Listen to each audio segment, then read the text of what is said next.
Have you ever seen a man's face stretch out like some sort of pharyngeal jaw, wrapping itself over the face of another man? It's not pretty. What I especially hated about it was that I had seen it coming. You know those awkward moments when you just look at a scene and your brain suddenly starts conjuring the most hair-raising thing that could happen next? Say, a giant leather boot hovering over an unsuspecting toddler as he's playing in the park, and then coming down to squish him like a bug. Really taking its time to grind his body into jelly. And then it actually happens? No? Well, hooray for you, but that's how it goes for me.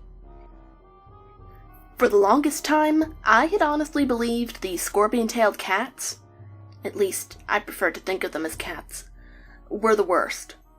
Like popping up all over the place ever since I first predicted them. Always with the hissing, the bulging eyeballs, and the exposed, needle-like teeth. Always popping up when people, well, people other than me, you know, expected them the least.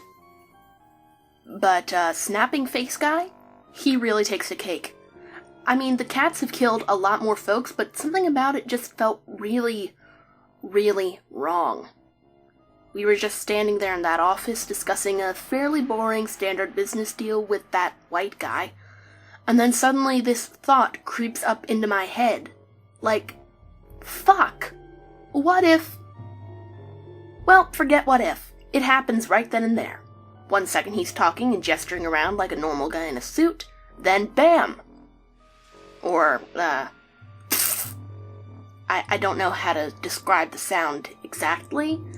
I suppose it was kinda wet and German sounding. But anyway, Marty is standing a little too close to the guy, so it's his head who gets sucked in. Ugh. By the time the ambulance and the police get there, he's all suffocated, and the guy with him, as if he'd taken in more than he could chew. I am seriously starting to wonder why this stuff keeps happening around me, you know? I mean, so far I always thought of these things as predictions, but... Well, anyway, I gotta run. Nothing personal, but I don't want to stick around you. I really don't want to see that.